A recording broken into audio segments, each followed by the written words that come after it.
Inagaw nila ang lahat. Habang nilalasap ng madrasta ang karangyaan mula sa kasinungalingan, nakakulong si Tessa sa malamig na rehas. Pinandidirihan. Basura ka lang. Dura ng lalaking bulag sa katotohanan. Ngunit umiikot ang mundo. Isang paslit ang dudurog sa kanilang huwad na palasyo. Babangon si Tessa mula sa burak. Hindi para gumanti, kundi para bawiin ang dangal. Makakayanan kaya niyang lampasan ang unang hagupit ng tadhana. Huwag ka nang magmalinis. Tessa Marquez, kitang-kita ng dalawa kong mata ang ebidensya sa loob ng bahay mo. Posas at rehas ang nararapat sa mga taong kasing dumi mo. Ang boses ng pulis ay parang matalim na kidlat na bumasag sa katahimikan ng gabi sa barangay Silang. Walang babala. Walang paliwanag. Tanging ang malamig at magaspang na bakal ng posas ang biglang lumapat sa mga nanginginig na kamay ni Tessa. Sa mga sandaling iyon, hawak pa ni Tessa ang isang plastik na kutsara. Katatapos lang niyang hipan ang mainit na lugaw na may malasakit. Tinitiyak na hindi mapapaso ang batang nasa harap niya. Si Oliva. Ang maliit na batang nanginginig sa ginaw na natagpuan niyang nagtatago sa ilalim ng kanyang karitong lugawan, ay nakatingin sa kanya ng may halong takot at pagkalito. Ang lugaw na puno ng pag-ibig. Ang tanging pagkaing itinatabi niya para sa hapunan nila ng kanyang nanay, ay naging saksi sa isang malupit na tagpo ng kawalang katarungan. Inapakan ng maruruming bota ng mga awtoridad ang sahig na kuskus balat ni Tessa. Dinudungisan ang tanging lugar na itinuturing niyang kanlungan mula sa lupit ng mundo. Tessa, bakit mo ginawa iyon? Akala namin ay matinukang kapitbahay. Iyon pala ay kidnapper ka. Ang sigaw ni Aling Marites ay mabilis na humalo sa ingay ng patak ng ulan. Ang mga kapitbahay na madalas niyang bigyan ng libreng sabaw kapag wala silang pambili ng ulam, ngayon ay tila mga gutom na buitre na nakapalibot sa kanya. Handang lapain ang kanyang dangal. Bawat tingin nila ay parang latigo na humahagupit sa kanyang pagkatao. Sapat na upang malunod siya sa hiya. Lumingon si Tessa sa loob ng kanilang munting dampa. Doon, nakita niya si Lola Martha. Ang kanyang nanay na hirap ng huminga dahil sa katandaan ay pilit na gumagapang patungo sa kanya. Ang mga kamay ay nanginginig sa pagsisikap na maabot ang anak. Anak ko. Hindi magnanakaw ang aking anak. Bitawan niyo siya. Ang boses ng matanda ay paos at puno ng pagsusumamo. Ngunit bago pa man ito makalapit, isang malakas na tulak mula sa isang guwardyang kasama ng mga pulis ang nagpabagsak kay Lola Martha sa maputik na lupa. Parang tumigil ang pagtibok ng puso ni Tessa nang makita ang kanyang ina na nakasubsob sa putikan. Ang bawat patak ng ulan sa kanyang mukha ay hindi na niya maramdaman dahil sa bigat ng dibdib na tila dinadaganan ng isang dambuhalang bato. Gusto niyang sumigaw. Gusto niyang ipaliwanag na ang batang iyon ay kusa niyang pinatuloy dahil sa awa. Ngunit ang kanyang lalamunan ay tila barado ng tuyong buhangin. Ang bawat hinga niya ay may kasamang hapdi. Isang uri ng sakit na hindi kayang gamutin ng anumang gamot. Nang makita niya si Lola Martha na hawak ang kanyang dibdib, namumutla ang mga labi at pilit na humihingi ng hangin. Doon tuluyang gumuho ang huling piraso ng mundo ni Tessa. Ang kanyang mga binti ay nanghina. At kung hindi lamang siya hila-hila ng dalawang pulis patungo sa sasakyan, baka bumagsak na rin siya sa tabi ng kanyang ina. Ang bawat hakbang palayo ay parang pagpunit sa kanyang kaluluwa. Mama Tita Tessa, ang iyak ni Oliver ay lalong nagpadurog sa puso ni Tessa. Nakita niya kung paano kinuha ng mga estranghero ang bata. Tila isang gamit na nabawi mula sa basura. Walang pakialam ang mga ito kung paano kumapit ang bata sa laylayan ng duster ni Tessa. Isang itim na sasakyan ang huminto sa gitna ng putikan. Bumaba ang isang lalaking may tindig na tila pag-aari niya ang buong mundo. Don William. Ang kanyang mga mata ay walang bakas ng awa. Tanging puot at pandidiri ang mababanaag habang nakatingin kay Tessa. Siguraduhin niyo na mabubulok ang babaeng iyan sa kulungan. Walang sinuman ang may karapatang humawak sa anak ko. Lalo na ang isang hamak na nagbebenta ng basura sa kalye. Ang mga salitang iyon ay mas masakit pa kaysa sa pagkakaposas sa kanya. Ang pagkatao ni Tessa ay naging abo sa harap ng kapangyarihan at pera. Habang isinasakay siya sa loob ng madilim at masikip na sasakyan ng pulis. Tiningnan niya ang duguang tuhod ng kanyang nanay na ngayon ay pinaliligiran na ng mga tao. At ang takot na mukha ni Oliver na pilit na isinasakay sa ibang sasakyan.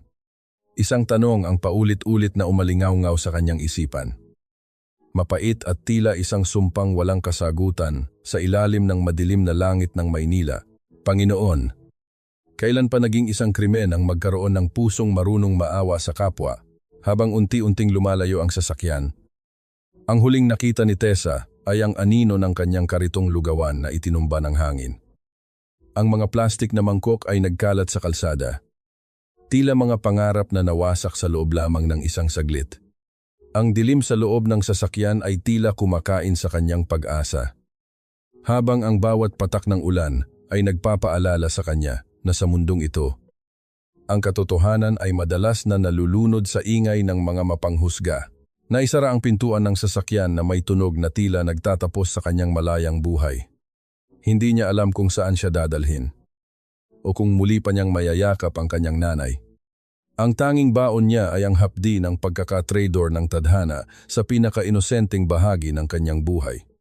Sa gitna ng gabi, ang barangay silang ay naging saksi sa pagkawala ng isang babaeng walang ibang hangad kundi ang makatulong. Pinalitan ng isang bansag na habambuhay na magiging mantsa sa kanyang pangalan. Akala mo ba ang mga luhang iyan ay sapat na pambayad sa hospital bed ng nanay mong naghihingalo sa mundo ko? Ang mga basurang tulad mo ay hindi binibigyan ng awa. Katarungan ang ibinibigay sa kanila.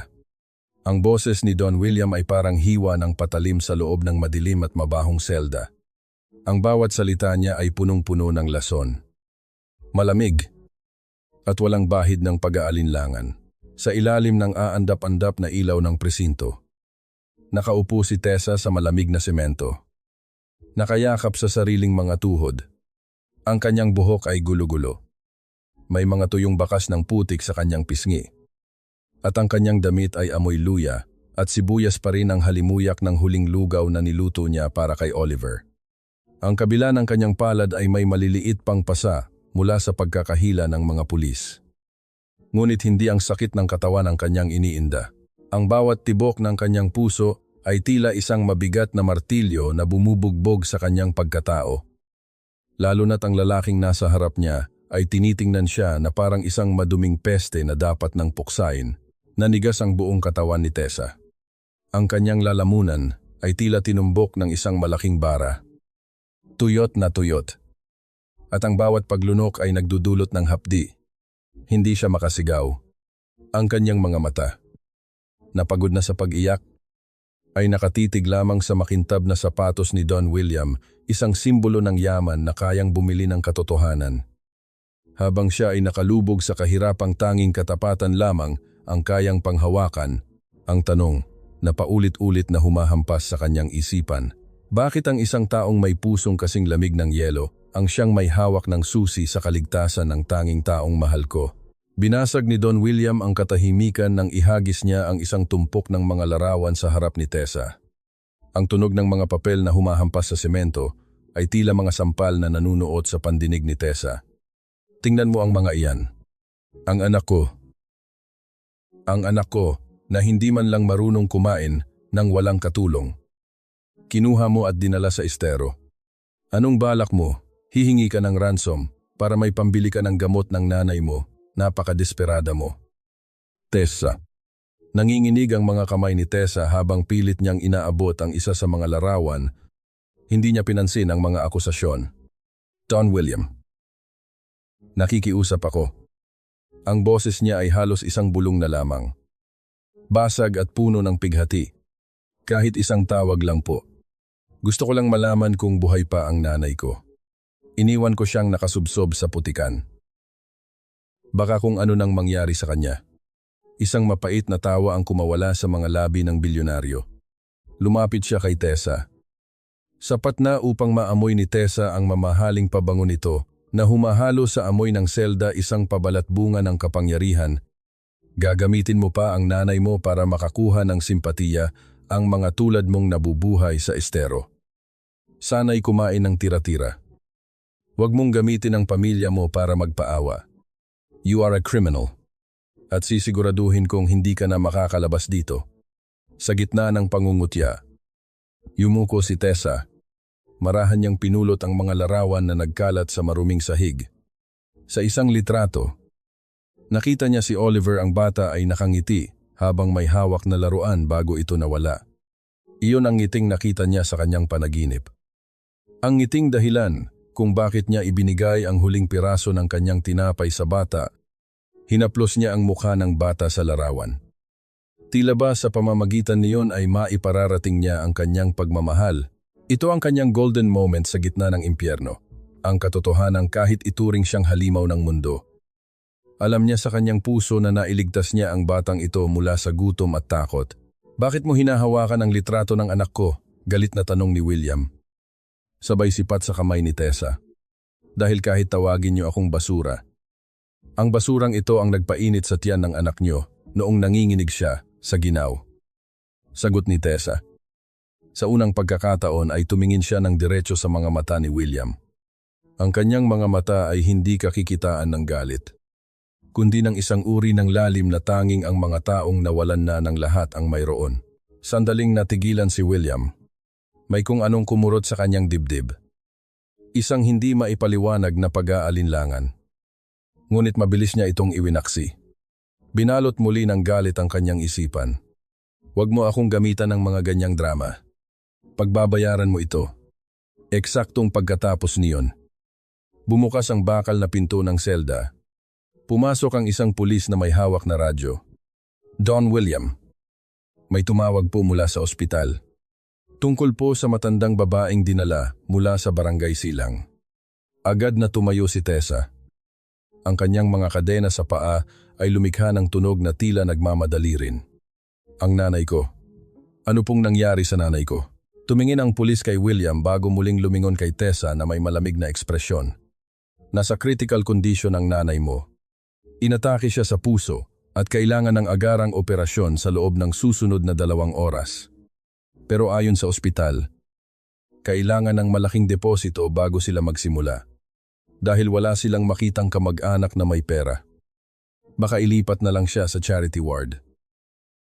Kung aabot pa siya, parang gumuho ang langit sa ulunan ni Tessa. Hindi. Hindi pwedeng mangyari ito. Don William, maawa kayo, ipagpalit nyo na ang buhay ko. Ikulong nyo na ako habang buhay. Basta iligtas nyo lang ang nanay ko, kayo lang po ang may kakayahang tumulong sa kanya ngayon. Ngunit si William ay tumalikod lamang. Ang kanyang likod ay tila isang pader na walang pintuan. Sabi ko sa'yo, Tessa, katarungan ang ibibigay ko. Hindi awa. Ang bawat sentimo ko ay para sa pamilya ko. Hindi para sa mga taong nagnakaw sa amin. Lumabas si William sa selda. Iniwan si Tessa na nakaluhod. Ang mga kamay ay pilit na inaabot ang hangin. Habang ang tunog ng papalayo niyang mga hakbang ay tila bawat segundo ng buhay ng kanyang ina na unti-unting nauubos. Sa loob ng madilim na silid, tanging ang tunog ng hikbi ni Tessa ang narinig. Kasabay ng isang tanong na walang nakakarinig, sino ang tunay na kriminal ang nagnakaw dahil sa awa? O ang mayaman na hinayaang mamatay ang isang tao dahil sa galit? Kaina. Oliver, huwag mong pahirapan ang sarili mo para lang sa isang babaeng kriminal. This is the best chef soup in the city. Hindi gaya ng maduming pagkain na kinakain mo sa kalsada. Ang boses ni Doña Clarissa ay malambing. Ngunit para sa pandinig ng 6 na taong gulang na si Oliver. Bawat salita nito ay tila kiskis ng tuyong dahon sa semento, nakakapangilabot at walang buhay. Sa loob ng malawak na silid na puno ng mamahaling laruan. Nakaupo si Oliver sa gilid ng kanyang kama. Nakabalot sa isang makapal na kumot na kahit gaano kalambot ay hindi kayang pawiin ang panginginig ng kanyang maliliit na balikat. Ang kanyang mga mata, na dati ay puno ng kuryosidad, ngayon ay tila 2 malalim na balon ng takot. Tiningnan niya ang gintong mangkok na hawak ng kanyang madrasta. Ang usok na lumalabas mula sa sarsa ay tila mga aninong pilit siyang sinasakal. Para sa kanya, ang bawat amoy ng mamahaling sangkap ay nagpapaalala sa kanya sa lamig ng gabi at sa boses ni Clarissa na narinig niya noong gabing siya ay nawala. Sa kabilang dako, pumasok si Don William sa silid. Ang kanyang mga hakbang ay mabigat. Ang bawat lapat ng kanyang sapatos sa makapal na karpet ay lumilikha ng isang mapurol na tunog na tila nagbibilang ng natitirang oras. Nakita niya ang kanyang anak, ang kanyang kaisa-isang tagapagmana na tila isang kandilang unti-unting nauubos ang mitsa. Ang pisngi ni Oliver ay lubog na, at ang kanyang balat ay kasing puti na ng telang nakatakip sa kanya. Oliver, anak, please, kahit kaunti lang. Pagsusumamo ni William, ang kanyang boses, na kanina lang ay kasing tigas ng bakal sa presinto. Ngayon ay nanginginig sa takot. Isang uri ng takot na hindi kayang bilhin ng kanyang bilyon-bilyong ari-arian. Sa halip na sumagot, dahan-dahang itinaas ni Oliver ang kanyang maliit na kamay. Sa loob ng kanyang kamao ay mahigpit niyang hawak ang isang bagay, isang madumi at gasgas na plastik na kutsara na naitago niya mula sa kariton ni Tessa. Ito ang kanyang golden moment. Ang tanging piraso ng katotohanan na nagpapaalala sa kanya na may isang taong yumakap sa kanya nang walang hinihintay na kapalit. Para kay Oliver, ang kutsarang iyon ay mas mahalaga pa sa lahat ng gintong kubyertos sa kanilang lamesa. Gusto ko po ng lugaw ni Tita Tessa. Ang tea-tale na boses ng nagbata ay tila isang malakas na sampal kay William. Siya lang po ang mabait. Siya lang po ang hindi ako tinatakot. Biglang nagbago ang mukha ni Clarissa. Ang kanyang perpektong ngiti ay bahagyang kumurap, at ang kanyang mga daliri ay humigpit sa hawakan ng mangkok. Oliver, Bobby, pagod lang yan. Sinaktan ka ng babaeng yon. Remember, pinilit kanyang kainin ang maduming pagkain. Hindi, sa isang hindi inaasahang pagkakataon.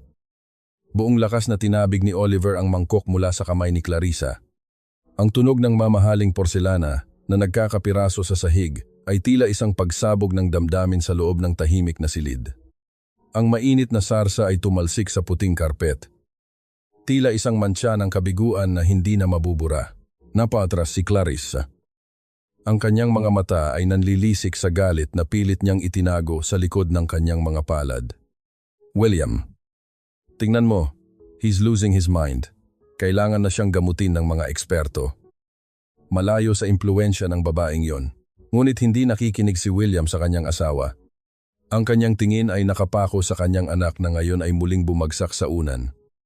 Hinihingal at tila nawawalan na ng lakas para idilat ang mga mata. Ang bawat hininga ni Oliver ay mababaw. Parang isang ibong may bali ang pakpak na sinusubukan pang lumipad, pumasok ang doktor ng pamilya. Ang mukha ay balot ng pag-aalala habang tinitingnan ang monitor na nakakabit sa dibdib ng bata. Ang bawat guhit ng kuryente sa screen ay tila isang mapa ng buhay na unti-unting naglalaho. Ang tunog ng makina, ang regular na hudyat ng bawat tibok ng puso, ay tila bumabagal. Nagiging isang malungkot na ritmo ng pamamaalam. Don William. Ang boses ng doktor ay mababa at puno ng babala. Hindi na biro ang lagay ni Oliver. He is suffering from severe psychological trauma and dehydration. Ang kanyang katawan ay isinusuko na ang laban dahil ang kanyang isip ay ayaw nang tumanggap ng kahit ano. Kung hindi natin siya mapapakain o mapapatahimik ang kanyang kalooban sa loob ng susunod na 24 na oras, baka tuluyan nang huminto ang kanyang puso. Nanlamig ang buong pagkatao ni William. Tumingin siya sa kanyang asawa. Pagkatapos ay muling tumingin sa kutsarang plastik na pilit pa ring hinahawakan ni Oliver kahit sa kanyang pagtulog. Isang matinding gulo ang namuo sa kanyang isipan. Sa isang tabi ay ang kanyang galit at pride bilang isang ama na naniniwalang si Tessa ang kriminal. At sa kabilang tabi ay ang katotohanang ang tanging paraan para mabuhay ang kanyang anak ay ang tawagin ang babaeng mismong ipinakulong niya, habang ang gabi ay lumalalim. Ang bawat tunog ng makina sa loob ng silid ay tila isang paalala ng oras na mabilis na nauubos. Isang malaking katanungan ang naiwan sa hangin. Hanggang saan ang kayang isakripisyo ng isang ama para sa kanyang anak? At sapat na ba ang kanyang pera para bayaran ang buhay na unti-unti nang kinukuha ng pighati. Saan nga ba nanggaling ang sugat sa pulso ni Clarissa na pilit niyang itinatago sa ilalim ng kanyang mamahaling relo tuwing lumalapit siya kay Oliver? Pumirma ka rito. At bago matapos ang oras na ito, ang pinakamahusay na siruhano sa bansa ang mag-oopera sa nanay mo. Hindi siya mamamatay sa isang malamig na charity ward. Ang boses ni Don William ay wala ng bakas ng sigaw. Ngunit ang bawat salita niya ay tila isang mabigat na kadenang dahan-dahang pumupulupot sa leeg ni Tessa. Sa loob ng madilim na selda, ang tanging nagbibigay ng liwanag ay ang maliit na bombilyang aandap-andap sa kisame, na lumilikha ng mga aninong tila sumasayaw sa paligid ng dalawang tao. Inilapag ni William ang isang makapal na folder sa ibabaw ng maliit na lamesang kahoy na puno ng ukit ng mga pangalan ng mga dating bilanggo. Ang puting papel ay tila kumikinang sa gitna ng dumi ng paligid. Isang paanyayang puno ng lason. Tumingin si Tessa sa papel. Pagkatapos ay sa mga mata ni William, nakita niya ang desperasyon sa likod ng mga mata ng bilyonaryo. Alam niya ang totoo, hindi siya kailangan ni William bilang isang tao. Kailangan siya nito bilang isang gamot para sa naghihingalong anak. Ang puot ni William ay naroon pa rin. Nakatago lamang sa ilalim ng kanyang tungkulin bilang isang ama. Ano po ang kapalit, ang tanong ni Tessa? Ang boses niya ay mahina, ngunit may katatagan. Alam niyang walang libre sa mundo ng mga tulad ni William. Isang pag-amin. Sagot ni William habang iniaabot ang isang mamahaling pluma. Pipirma ka sa isang dokumentong nagsasabing kinuha mo si Oliver para sa pera. Ngunit nagsisi ka, at kapalit ng kaligtasan ng nanay mo. Magtatrabaho ka sa mansyon ko. Mananatili ka sa poder ko. 24 na oras sa loob ng 7 araw. Ikaw ang magiging anino ni Oliver. Pakakainin mo siya. Patutulogin. At susundin ang lahat ng utos ko. Hindi ka pwedeng lumabas nang walang pahintulot ko. Sa madaling salita, pag-aari kita hanggat hindi ko sinasabing tapos na ang utang mo. Napahawak si Tessa sa kanyang dibdib. Ang alok na ito ay hindi isang kalayaan. Ito ay paglilipat lamang sa kanya mula sa isang maliit na selda patungo sa isang mas malaki at mas marangyang kulungan. Ang utang na loob na ito ay magiging isang tanikalang habambuhay niyang hihilahin. Ngunit nang maalala niya ang mukha ng kanyang nanay na hirap na huminga, ang kanyang nanginginig na mga kamay, at ang bawat sakripisyo nito para mapalaki siya ng maayos. Nawala ang lahat ng pag-aalinlangan sa kanyang puso. Dahan-dahang kinuha ni Tessa ang pluma. Ang bigat nito sa kanyang kamay ay tila isang sako ng semento. Habang inilalapat niya ang dulo ng tinta sa papel, naramdaman niya ang isang mainit na luha na kumawala sa kanyang mata. Ito ang kanyang golden moment, ang sandali ng ganap na pagsuko para sa pag-ibig. Ang patak ng kanyang luha ay bumagsak mismo sa salitang kalayaan na nakasulat sa dokumento. Dahilan upang maging malabo ang bawat letra nito. Tila ba ang tadhana mismo ang nagsasabing wala nang puwang ang kalayaan sa kanyang hinaharap. Gagawin ko po. Bulong ni Tessa. Ang kanyang pirma ay hindi lamang tinta sa papel. Ito ay ang kanyang kaluluwa na ibinebenta niya para sa buhay ng kanyang ina. Lumabas si Tessa sa presinto kasunod ni William. Hindi bilang isang malayang tao, kundi bilang isang bilanggo ng pagkakataon. Isang itim na sasakyan ang naghihintay sa kanila habang binabagtas nila ang daan patungo sa Forbes Park. Nakatingin si Tessa sa labas ng bintana. Ang mga ilaw ng Maynila ay tila mga bituing hindi niya na kailanman maaabot. Nang huminto ang sasakyan sa harap ng isang dambuhalang pintuang bakal, tila tumigil ang paghinga ni Tessa. Ang mansyon ng mga Reyes ay nakatayo sa gitna ng malawak na hardin. Tila isang kastilyong puno ng mga sikretong ayaw mabunyag. Ang mga ilaw sa paligid ay nagbibigay ng isang marangyang pakiramdam. Ngunit para kay Tessa, ang bawat pader ay tila mas lalong nagpapakipot sa kanyang mundo. Bumukas ang dambuhalang pintuang bakal ng walang ingay. Tila isang bibig ng higanteng handang lumunok sa kanya. Pagkapasok ng sasakyan, muling isinara ang pinto. Ang tunog ng bakal na naglalapat at ang pag-ikot ng malalaking kandado ay tila isang hatol na wala nang balikan. Sa sandaling iyon, alam ni Tessa na pumasok na siya sa impyernong binalot ng ginto. Sino ang taong nakatayo sa madilim na sulok ng balkonahe? Nanonood sa kanyang pagdating na may hawak na isang basong tila may halong itim na likido, at bakit tila may isang pares ng mga mata sa loob ng mansyon ang hindi natutuwa sa kanyang pagbabalik. Huwag mong isiping tao ka sa pamamahay na ito. Tessa Marquez. Isa ka lang asong pinulot namin sa estero dahil nagkataong gusto ng anak ko ang amoy ng basurang dala mo. Ang boses ni Doña Clarisa ay kasing talim ng labaha. Bawat salita ay may kalakip na pang-uuyam habang iginigiya niya si Tessa patungo sa likod na bahagi ng mansyon. Ang bawat hakbang ni Tessa sa makintab na sahig na gawa sa marmol ay tila isang paglapastangan sa kanyang sariling pagkatao. Habang tinitingnan niya ang kanyang refleksyon sa malalaking salamin sa dingding, nakita niya ang isang babaeng sugatan, pagod, at tila nawalan na ng kaluluwa. Ang mansyon na dati ay pangarap lamang niyang masilayan mula sa malayo. Ngayon ay naging isang gintong hawla na handang sumakal sa kanyang bawat hininga. Ipinasok siya ni Clarisa sa isang maliit na silid sa tabi ng bodega. Ang hangin doon ay luma at amoy alikabok. May isang maliit na kama na may manipis na kutson at isang bintanang may mga rehas na bakal. Dito ka nararapat, sabi ni Clarisa habang dahan-dahang hinahaplos ang kanyang mamahaling seda na damit. Huwag kang lalabas dito ng walang utos. At tandaan mo, bawat butil ng kanin na isusubo mo rito ay galing sa bulsa ng asawa ko. Behave like the animal you are. Naiwan si Tessa sa gitna ng kadiliman ng maliit na silid. Ngunit bago pa man siya makaramdam ng awa sa sarili, bumukas ang pinto at pumasok si Don William. Karga ang nanghihinang si Oliver. Sa sandaling makita ng bata ang mukha ni Tessa, tila isang himala ang nangyari. Ang mga matang dati ay walang buhay ay biglang nagliwanag. Ang maliit na katawan ni Oliver ay pilit na kumawala sa bisig ng kanyang ama upang maabot ang babaeng itinuring niyang tagapagligtas. Tita Tessa. Ang bulong ni Oliver ay sapat na upang malunod ang lahat ng sakit na nararamdaman ni Tessa. Agad niyang sinalubong ang bata. Naramdaman ang init ng balat nito at ang mahigpit na yakap na tila ba ayaw na siyang pakawalan. Kumuha si Tessa ng isang maliit na mangkok ng lugaw na inihanda niya sa kusina sa ilalim ng mapanghusgang tingin ng mga katulong. Habang sinusubuan niya si Oliver, dahan-dahan niyang hinihipan ang bawat kutsara. Tinitiyak na ang bawat subo ay puno ng pag-aalaga. Ang tunog ng paglunok ng bata at ang mahinang pagnguya nito ay tila isang musika sa pandinig ni Tessa.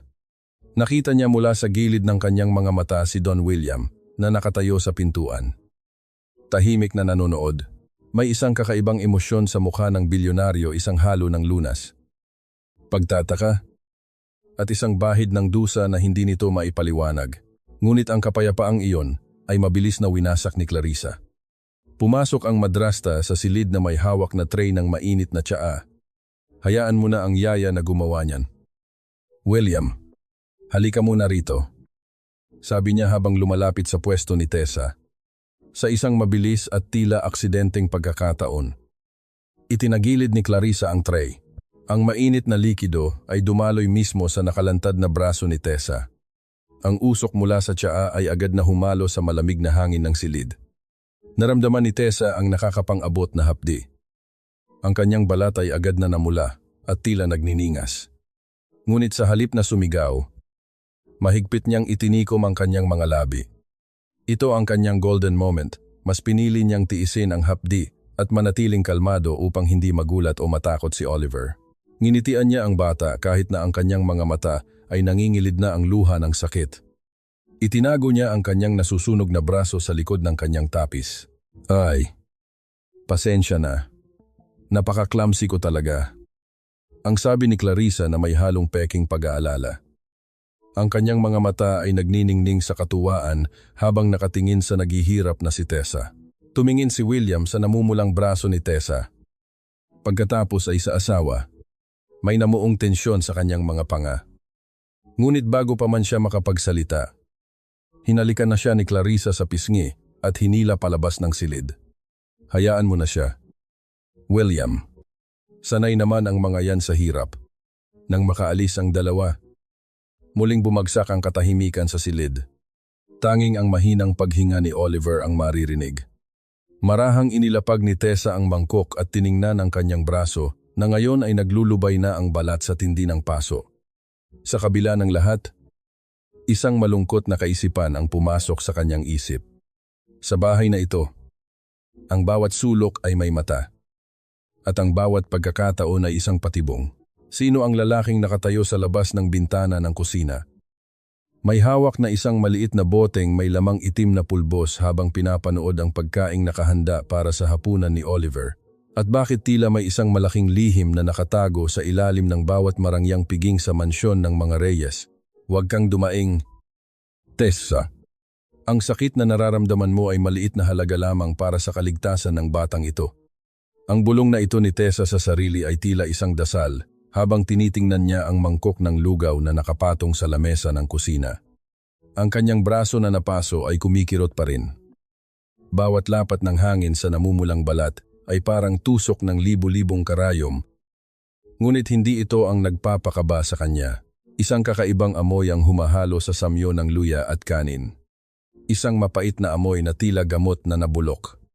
Ang kislap ng maliliit na itim na butil sa ibabaw ng malapot na lugaw ay tila mga matang nagbabanta. Alam ni Tessa ang amoy ng lugaw na luto niya, pamilyar ito sa kanya, gaya ng sarili niyang hininga, at ang nakikita niya ngayon ay hindi ang kanyang niluto. Isang malamig na kilabot ang gumapang sa kanyang batok nang maalala niya ang aninong nakita niya malapit sa bintana kanina. Nang marinig niya ang mga yabag ni Oliver na papalapit. Mabilis na kumuha ng kutsara si Tessa. Hindi niya hahayaang malagay sa panganib ang bata. Upang makasiguro, isinubo niya ang isang malaking bahagi ng lugaw. Sa unang malasap pa lamang, ang pait ay gumuhit na sa kanyang lalamunan. Tila isang lason na dahan-dahang sumasakal sa kanyang dila. Ngunit sa halip na iluwa, pinilit niya itong lunukin. Nanigas ang kanyang mga panga habang nararamdaman ang biglang pag-ikot ng kanyang sikmura. Isang matinding hapdi na tila binabaliktad ang kanyang loob. Tita Tessa. Kakain na po ako, ang masayang tanong ni Oliver habang umuupo sa silya. Sandali lang. Anak. May nakalimutan lang ako. Ang pilit ng ngiti ni Tessa ay tila isang maskara ng pagdurusa. Mabilis niyang itinapon ang natitirang lugaw sa lababo at pinalitan ito ng bagong luto mula sa kabilang kaldero na alam niyang ligtas. Habang pinapanood niyang kumakain si Oliver, ang paningin ni Tessa ay nagsisimulang lumabo. Ang bawat tibok ng kanyang puso ay tila isang tambol na nagngangalit sa loob ng kanyang ulo. Ang pawis ay nagsimulang mamuong malapot sa kanyang noo. At ang kanyang mga tuhod ay nanginginig na tila gawa sa marupok na kawayan. Ito ang kanyang golden moment, ang sadyang pagtikim sa panganib upang matiyak na walang masamang mangyayari sa bata. Kahit na nararamdaman niyang tila may mga kutsilyong humihiwa sa kanyang tiyan. Nanatili siyang nakatayo. Nakahawak sa gilid ng lamesa hanggang sa maubos ni Oliver ang pagkain. Nang maihatid niya ang bata sa kwarto at masigurong mahimbing na itong natutulog, doon lamang siya bumigay. Sa dilim ng pasilyo patungo sa kanyang silid. Gumuho ang lakas ni Tessa. Bumagsak siya sa malamig na sahig. Ang tunog ng kanyang katawan na tumama sa marmol ay tila isang sako ng bigas na itinapon. Ang bawat hininga niya ay may kasamang ungol ng sakit. Ang kanyang paningin ay tuluyan ng nilamon ng kadiliman. Isang matitigas na bisig ang biglang bumuhat sa kanya. Ang init ng katawan ng lalaking ito ay pamilyar. May amoy ng mamahaling tabako at sandalwood. Don William. Pabalik na sana ang bilyonaryo sa kanyang silid nang matagpuan ang naghihingalong si Tessa sa sahig. Sa unang pagkakataon, ang mukha ni William ay hindi kakikitaan ng puot. Ang kanyang mga kilay ay nagtagpo sa matinding pag-aalala. At ang kanyang mga kamay ay humigpit sa pagbuhat sa babaeng kanina lamang ay tinatrato niya bilang basura. Tessa, Tessa. Gumising ka, ang boses ni William ay may halong desperasyon na hindi niya maipaliwanag. Dinala niya si Tessa sa maliit na silid nito at dahan-dahang inihiga sa kama. Sa kanyang pagkahibang, ang mga daliri ni Tessa ay mahigpit na kumapit sa laylayan ng mamahaling polo shirt ni William. Tila ba ito lamang ang tanging bagay na makakapagligtas sa kanya mula sa paglubog sa isang madilim na hukay? Huwag niyo pong sasaktan ng bata. Ang lugaw, ang futile na bulong ni Tessa bago siya tuluyang mawalan ng malay. Natigilan si William. Ang init ng kamay ni Tessa at ang pagsusumamo sa boses nito ay tumagos sa kanyang matigas na puso. Sa sandaling iyon, ang distansya ng kanilang mga mukha ay sapat na upang maramdaman ni William ang hininga ni Tessa. Isang kakaibang kaba ang namuo sa kanyang dibdib, isang emosyon na matagal na niyang ibinaon. Tinitigan niya ang maputlang mukha ng babae. Ang mga labi nito na nangingitim. At ang braso nitong may bakas pa ng paso mula kay Clarissa. May kung anong galit ang nagsimulang kumulo sa kanya. Ngunit hindi kay Tessa, kundi sa sarili niya. Gayunpaman, sa labas ng pintuan, ang anino ni Clarissa ay nakatayo. Ang kanyang mga mata ay nanlilisik habang pinapanood ang tagpong iyon. Isang mapait na ngiti ang sumilay sa kanyang mga labi. Dahan-dahan siyang lumapit sa kinaroroonan ng gamit ni Tessa sa kusina. Kinuha niya ang isang maliit na sachet ng matapang na laxative at lason. At dahan-dahang isinilid ito sa loob ng bulsa ng maduming tapis ni Tessa na nakasabit sa likod ng pinto. Nang magising si William at lumabas ng silid ni Tessa, sinalubong siya ni Clarissa na may mukhang puno ng pekeng panghihina. William, kanina ko pa hinahanap ang gamot na pampurga ni Oliver. Nawawala sa cabinet. Natatakot ako na baka may nagbalak na sakta ng anak natin.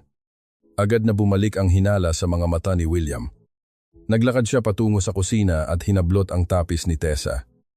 Mula sa loob ng bulsa, nalaglag ang isang sachet na may mga itim na butil, ang mismong bagay na nagdulot ng sakit kay Tessa. Nanigas si William. Ang hawak niyang tapis ay tila naging nagniningas na uling. Tiningnan niya ang pintuan ng silid ni Tessa. Ang puso niya ay muling nabalot ng pag-aalinlangan at puot. Sapat na ba ang ebidensyang ito para tuluyang sirain ang tiwalang nagsisimula pa lamang mabuo? O ito na ang simula ng isang mas malaking traidoran sa loob ng mansyon? Huwag kang tumingin sa akin na tila ikaw ang biktima.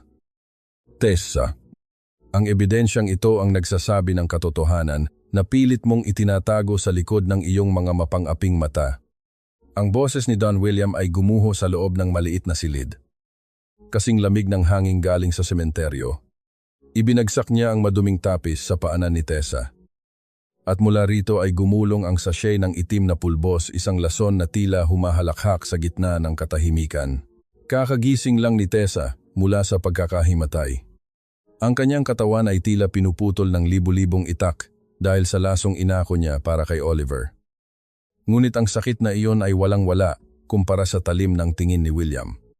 Tumingin si Tessa sa sachet. Pagkatapos ay sa lalaking kamakailan lang ay binuhat siya ng may pag-aalala.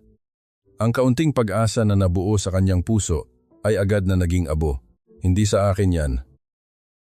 Don William, ako ang nakatikim ng lasong yan, kaya ako nawalan ng malay. Ang futile na paliwanag ni Tessa. Ang kanyang boses ay parang tuyong dahon na tinatangay ng hangin. Sinungaling.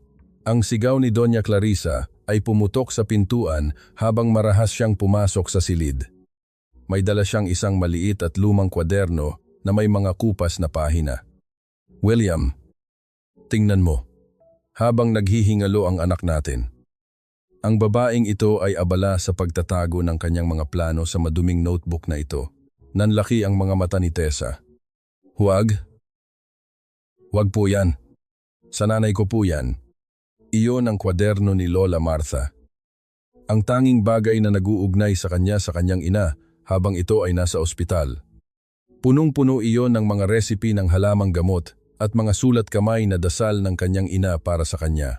Isang mapait na ngiti ang sumilay sa mga labi ni Clarissa.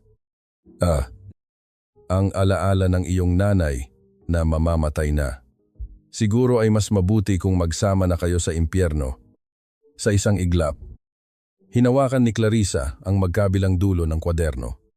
Ang tunog ng pagkapunit ng mga lumang pahina ay tila bawat hibla ng puso ni Tessa na unti-unting hinihiwa. Ang mga papel ay nagliparan sa sahig. Tila mga puting talulot ng bulaklak na tinapakan sa gitna ng putikan. Tingnan mo ang sarili mo. Tessa.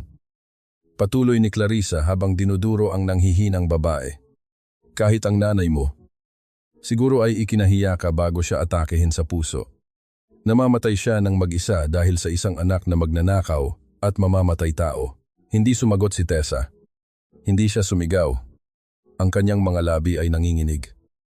At upang pigilan ang pagkawala ng kanyang boses, mahigpit niyang kinagat ang kanyang ibabang labi hanggang sa lumabas ang malapot at malansang dugo. Ito ang kanyang golden moment, ang pagpili sa katahimikan sa harap ng nagngangalit na bagyo. Dahan-dahan siyang lumuhod sa malamig na sahig. Ang kanyang mga daliri ay nanginginig habang pilit niyang pinupulot ang bawat piraso ng napunit na papel. Bawat pahina na may sulat ng kanyang ina ay dahan-dahan niyang inilalapat sa kanyang dibdib.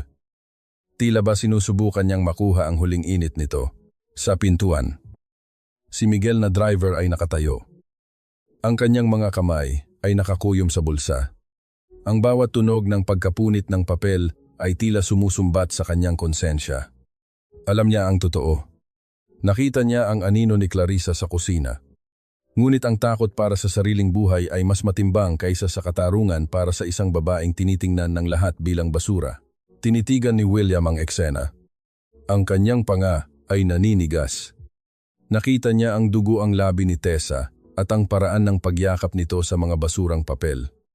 May kung anong tinig sa loob niya ang nagsasabing mali ang nakikita niya. Ngunit ang puot para sa kaligtasan ni Oliver ay mas matindi. Umalis na tayo.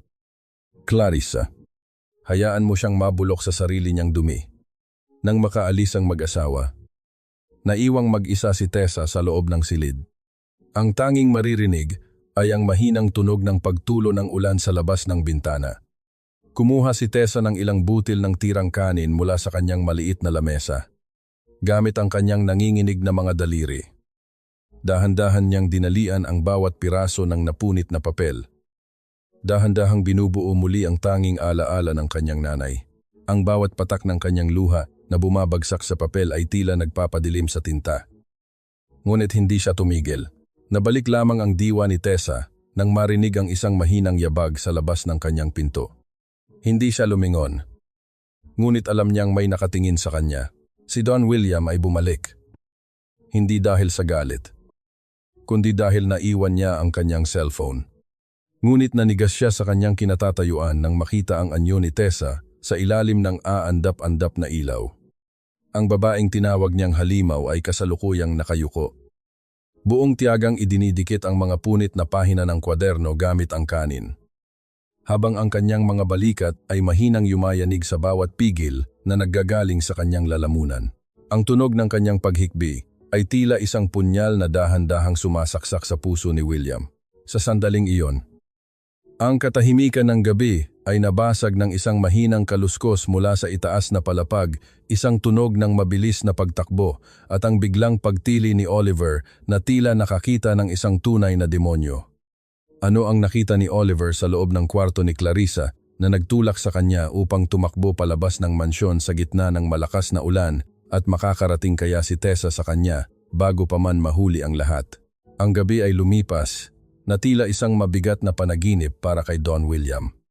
Sa bawat pagpikit ng kanyang mga mata, ang anyo ni Tessa na nakaluhod sa sahig habang idinidikit ang mga punit na alaala ay tila isang aninong tumatanggi sa kanyang katahimikan. Ang tunog ng bawat higbi ng babae ay paulit-ulit na humahampas sa kanyang konsensya. Tila isang mahinang kaluskos na hindi niya magawang balewalain. Kinabukasan, bago pa man sumikat ang araw, isang maliit na balot ang inilapag ni William sa tapat ng pintuan ng silid ni Tessa. Walang sulat, walang ingay. Tanging isang rolyo ng malinaw na tape ang naroon, isang tahimik na pagkilala sa sakit na idinulot ng kanyang asawa. Hindi niya kayang humingi ng tawad ng harapan. Ngunit ang bawat pag-ikot ng tape sa kanyang isipan ay tila isang pagtatangkang pagdugtungin ang mga sugat na siya mismo ang humukay. Sa labas, sa malawak na hardin ng mansyon, ang bango ng mga bagong sibol na sampagita ay humahalimuyak sa hangin. Doon, sa ilalim ng malabay na puno ng mangga, nakaupo si Tessa at si Oliver. Ang bata ay tumatawa, isang tunog na tila mga kampanilya sa gitna ng isang abandonadong simbahan. Itinuturo ni Tessa ang isang simpleng awiting pambata. Ang bawat kumpas ng kanyang kamay ay sinusundan ng masiglang mata ng bata. Ang kahirapan ni Tessa ay hindi naging hadlang upang ituro ang yaman ng kasiyahan sa isang batang tila mayroon ng lahat ngunit wala pa ring anuman. Namataan sila ni William mula sa malayo. Ang kanyang mga paa ay tila may sariling isip na naglakad patungo sa kanila. Sa halip na sumigaw o magpakita ng puot, dahan-dahan siyang naupo sa damuhan, malapit sa kinaroroonan ng dalawa. Ang tunog ng pag-upit ng tuyong dahon sa ilalim ng kanyang bigat ay nagpalingon kay Tessa. Nagtama ang kanilang mga mata. At sa unang pagkakataon, ang kislap ng takot sa mata ni Tessa ay napalitan ng isang mailap na pag-unawa. Biglang nagbago ang ihip ng hangin. Ang langit na kanina lang ay asul, ay mabilis na nabalot ng maitim na ulap. Ang unang patak ng ulan ay bumagsak sa pisngi ni Tessa. Malamig at biglaan. Sa pagmamadaling buhatin si Oliver. Hindi napansin ni Tessa ang madulas na bahagi ng damuhan. Nawalan siya ng balanse. Isang matatag na bisig ang mabilis na pumulupot sa kanyang baywang. Ang pagbagsak ni Tessa ay napigilan ng matigas na dibdib ni Don William. Ang init ng katawan ng lalaki ay tila isang pananggalang laban sa lumalamig na hangin. Sa sandaling iyon, ang mundo ay tila huminto sa pag-ikot. Ang tanging naririnig ay ang mabilis na pagtibok ng puso ni William na tila nakikipagkarera sa tibok ng puso ni Tessa. Ang bawat butil ng ulan na tumatama sa kanila ay tila mga saksi sa isang ugnayang hindi dapat nabubuo. Ito ang kanilang golden moment, isang sandali ng katahimikan sa gitna ng nagngangalit na gulo ng kanilang buhay. Dahan-dahang itinaas ni William ang kanyang kamay. Ang kanyang mga daliri, na dati ay tanging panulat lamang ng mga kontrata ang hawak, ay marahang dumaan sa basang buhok ni Tessa. Isinukbit niya ang isang langkang buhok sa likod ng tainga ng babae. Isang kilos na puno ng hindi binibigkas na pangako. Ang lamig ng ulan ay tila naging maligamgam sa gitna ng init ng kanilang pagkakalapit. Fade to black emotional romance. Ngunit ang kapayapaang ito ay mabilis na binuwag ng isang matinis na tunog. Ang cellphone ni William sa loob ng kanyang bulsa ay nagngangalit. Ang bawat vibrate nito ay tila isang babala. Nang sagutin ni William ang tawag, ang kanyang mukha ay biglang namutla. Tila nawalan ng lahat ng dugo. Ano paanong nangyari iyon? Ang kanyang boses ay naging matalas at puno ng pangamba. Lumingon siya kay Tessa. Ang kanyang mga mata ay puno ng pighati na hindi nito maikubli. Ang ospital. Ang nanay mo. Tessa. Wala na siya sa kanyang kama. Nawawala si Lola Martha. Ang bawat salita ni William ay tila isang kidlat na tumama sa puso ni Tessa. Ang lamig ng ulan ay biglang naging kasing talim ng yelo na bumaon sa kanyang balat. Ang tanging nagbibigay ng pag-asa sa kanya ay ang isiping ligtas ang kanyang ina. Ngunit ngayon, ang huling hibla ng kanyang tatag ay tila mapuputol na. Sino ang huling nakitang pumasok sa kwarto ni Lola Martha bago ito nawala? At bakit may isang piraso ng mamahaling alahas na naiwan sa ilalim ng unan ng matanda, samantala, sa loob ng mansion? Si Clarissa ay tahimik na nakatitig sa monitor ng kanyang laptop. May isang mapait na ngiti sa kanyang mga labi habang pinapanood ang bawat galaw ng mga tao sa ospital sa pamamagitan ng isang nakatagong kamera. Don William. Ang nanay ko. Kailangang mahanap ang nanay ko. Ang boses ni Tessa ay halos mapunit na sa tindi ng kaba.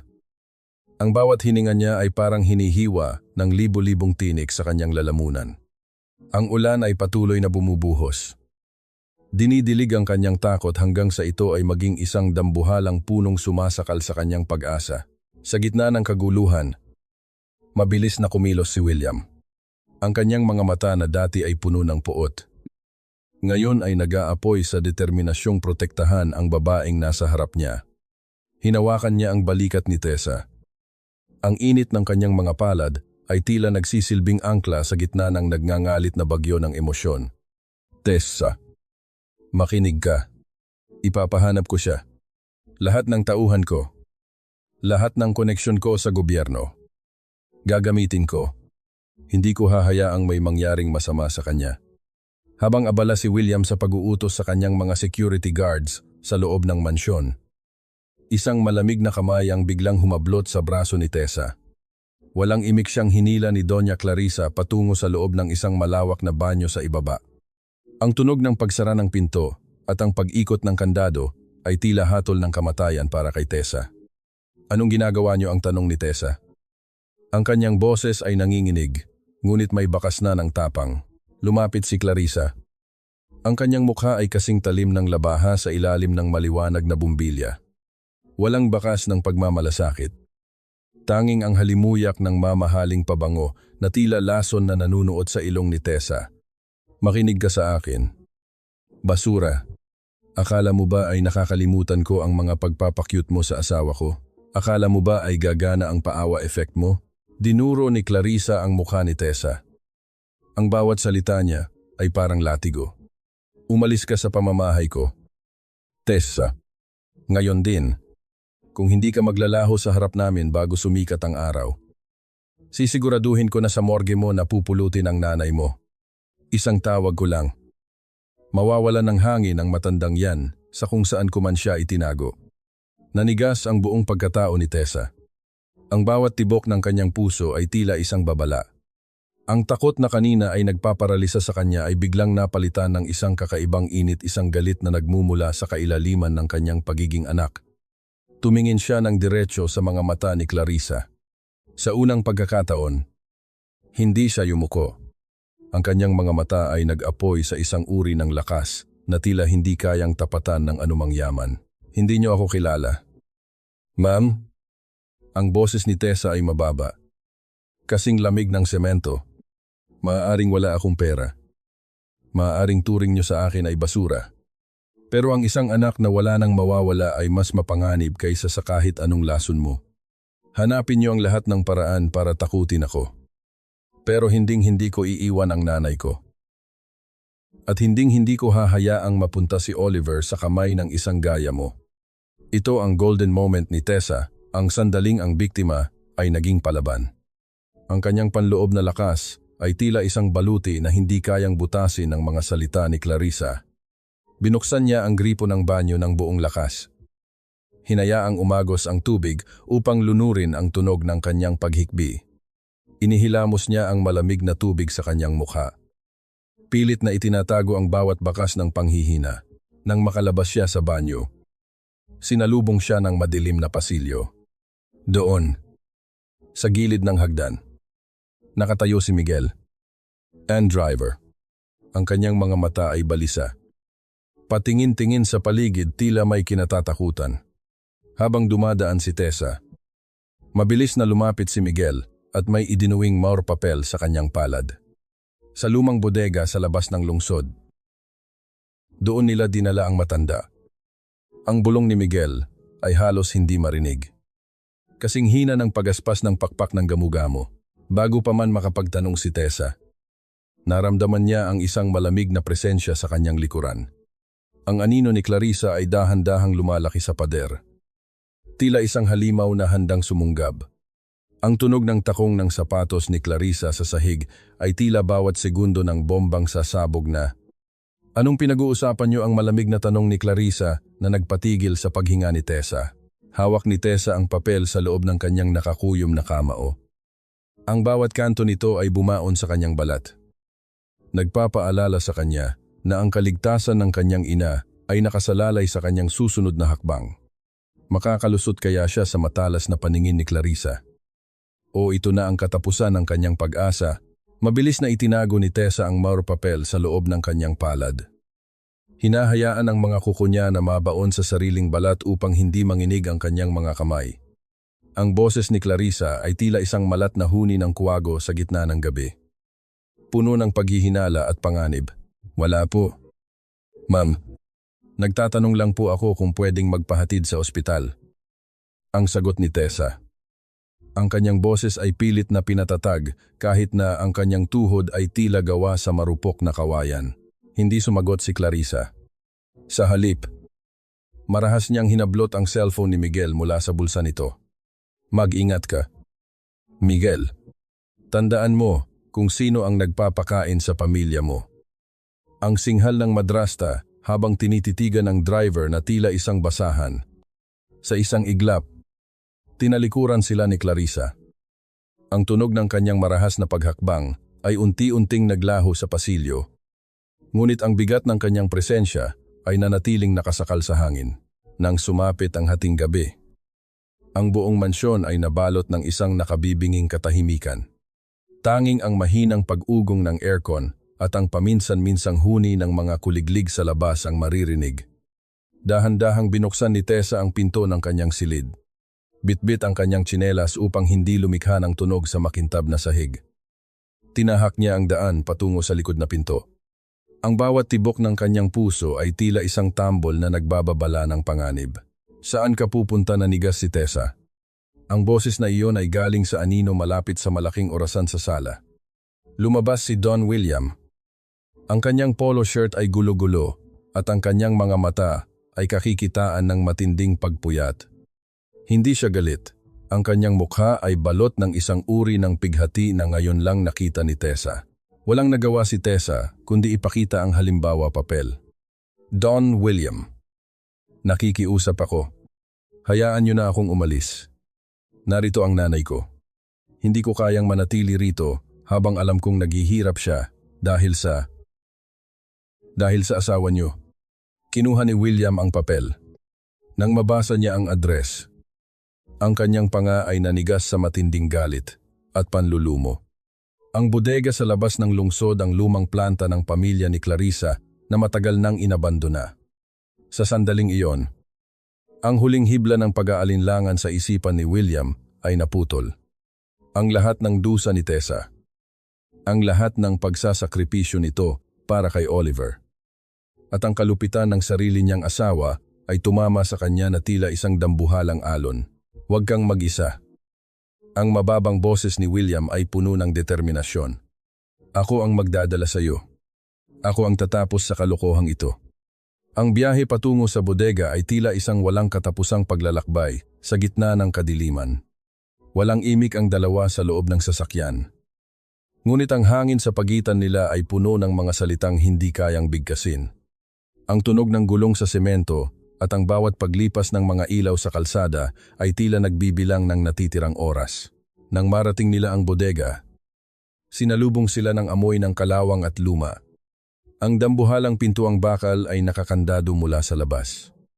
Walang pag-aalinlangan na kinuha ni William ang isang mabigat na lyabe sa likod ng sasakyan. Ang tunog ng bakal na humahampas sa kandado ay umalingaw-ngaw sa paligid. Matalas at marahas.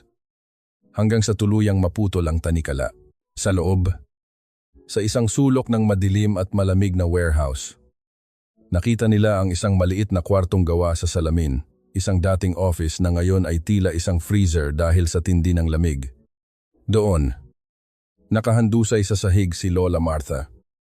Nakabalot lamang sa isang manipis na kumot. Ang kanyang balat ay kasing puti na ng papel at ang kanyang bawat hininga ay may kasamang panginginig. Nanay, ang sigaw ni Tessa ay napuno ng pighati habang pilit niyang binubuksan ang pinto dahil sa tindi ng pagkakandado. Binuhat ni William ang isang silya at buong lakas na ibinalibag sa salamin. Ang tunog ng nagkakabasag na kristal ay tila isang pagsabog sa gitna ng katahimikan. Ang bawat piraso ay nagliparan sa sahig na tila mga bituing bumagsak. Agad na pumasok si William. Hindi alintana ang mga sugat sa kanyang kamay mula sa mga bubog. Ito ang golden moment ni William, ang sandaling isinuko niya ang kanyang dangal at yaman upang maging isang tagapagligtas. Inalis niya ang kanyang mamahaling coat at maingat na ibinalot sa nanginginig na katawan ni Lola Martha. Binuhat niya ang matanda ng may pag-iingat. Tila ba hawak niya ang pinakamarupok na kayamanan sa mundo. Ang init ng kanyang katawan ay dahan-dahang lumipat sa matanda. Isang tahimik na paraan ng paghingi ng tawad sa lahat ng sakit na idinulot ng kanyang pamilya. Patawarin niyo po ako. Patawad. Ang bulong ni William. Sapat na upang marinig ni Tessa. Nang sandaling iyon, ang puot sa puso ni Tessa ay tila natunaw sa gitna ng lamig ng bodega. Nakita niya ang isang lalaking wasak, isang amang nagkamali, at isang taong handang magbago. Mabilis silang bumalik sa mansyon upang kumuha ng mga gamit bago dalhin si Lola Martha sa isang mas ligtas na ospital. Ngunit nang pumasok sila sa sala, ang katahimikan sa loob ng bahay ay tila mas nakakangilabot kaysa sa bodega. Ang lahat ng ilaw ay nakabukas. Ngunit walang tao. Dali-daling umakyat si Tessa sa kwarto ni Oliver. Ang kanyang puso ay tila sasabog sa kaba. Nang buksan niya ang pinto, ang kanyang hininga ay napatigil. Ang kwarto ay gulo-gulo. Ang mga paboritong laruan ni Oliver ay nagkalat sa sahig. At sa gitna ng kama, kung saan dapat natutulog ang bata, ay may nakalagay na isang manika, ang paboritong robot ni Oliver. Ngunit ang ulo nito ay pinutol at ang katawan ay tila sinaksak ng paulit-ulit. Sa tabi nito ay may isang piraso ng papel na may sulat na pula, "Nasaan ang anak ko?" Ang sigaw ni William ay umalingaw-ngaw sa buong mansyon. Ngunit tanging ang tunog ng hangin mula sa bukas na bintana ang sumagot. Si Oliver ay wala na. At ang dugoang manika sa kama ay tila isang hudyat na ang tunay na laro ng kamatayan ay nagsisimula pa lamang. Ang mga taong walang kuta ay madalas na nagtatago sa ilalim ng sarili nilang mga anino. Oliver, at ikaw? Ikaw ang aninong sumisira sa liwanag ng buhay ko. Ang boses ni Doña Clarissa ay tila isang basag na plaka sa loob ng madilim at maalikabok na gakmay ng mansyon. Ang bawat salita niya ay punong-puno ng pait, habang ang kanyang mga mata ay nanlilisik sa galit na matagal na niyang ikinukubli sa likod ng kanyang mga mamahaling hiyas. Sa sulok ng maliit na silid, nakakulong si Oliver. Ang bata ay nakatali ang mga kamay. Ngunit sa pagkakataong ito, walang luhang umaagos sa kanyang mga pisngi. Ang takot na dati ay nagpaparalisa sa kanya ay tila napalitan ng isang kakaibang init sa kanyang dibdib. Naaalala niya ang boses ni Tessa, ang malambing na pag-awit nito sa gitna ng hirap. Ang mga kwento nito tungkol sa mga batang bayani na hindi sumusuko kahit gaano kalakas ang bagyo. Dahil sa iyo, Oliver. Dahil sa pagiging anak mo sa ibang babae. Hinding-hindi ako magiging sapat para sa tatay mo.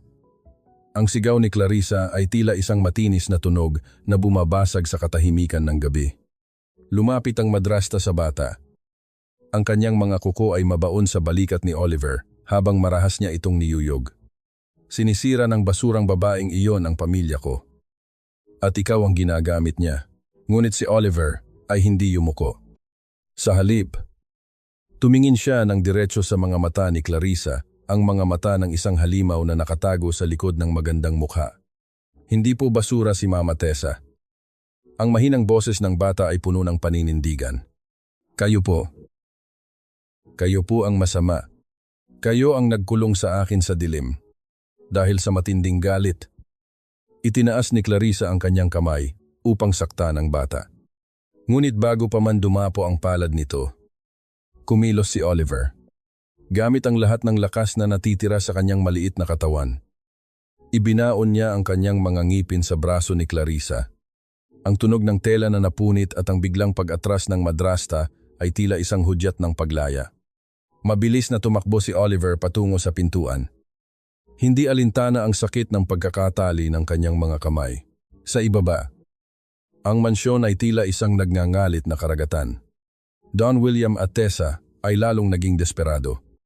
Ang bawat pintuan na binubuksan ni William ay tila isang pagsasara ng pinto sa kanyang pag-asa. Ang kanyang boses, na dati ay puno ng utos, ngayon ay basag na sa pagsusumamo. Oliver, ana. Nasaan ka? William. Tumigil ka na. Ang boses ni Clarissa ay biglang umalingaw-ngaw mula sa itaas na palapag. Dahan-dahan siyang bumaba ng hagdan. Ang kanyang buhok ay gulo-gulo at ang kanyang mamahaling sedan na robe ay may mantsa ng alikabok. Pilit siyang humihingal. Ang kanyang mga kamay ay nakahawak sa kanyang dibdib. Tila ba siya ang biktima? Kakaalis lang ng mga lalaki. Nakita ko silang kinuha si Oliver sa bintana, kasabwat nila si Tessa.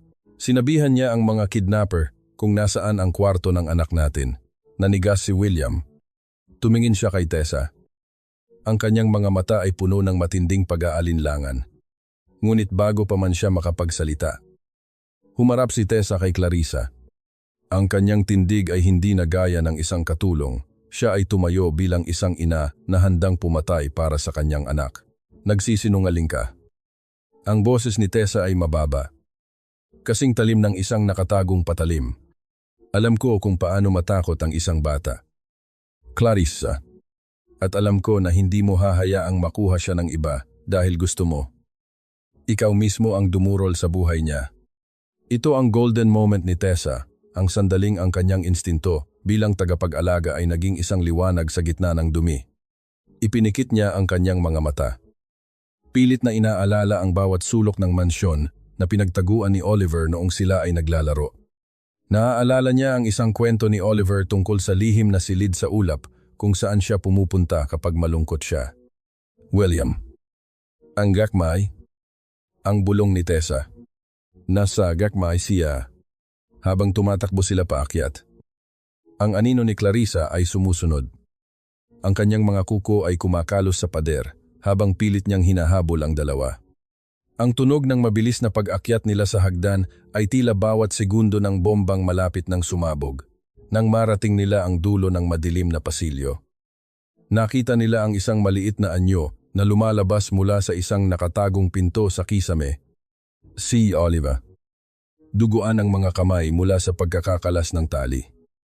Ngunit ang kanyang mga mata ay nagniningning nang makita si Tessa.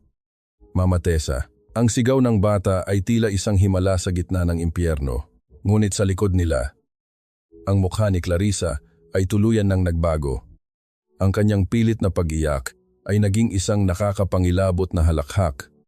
Walang aalis sa bahay na ito, sigaw niya habang hinahablot ang isang mabigat na palamuting gawa sa kristal mula sa pedestal.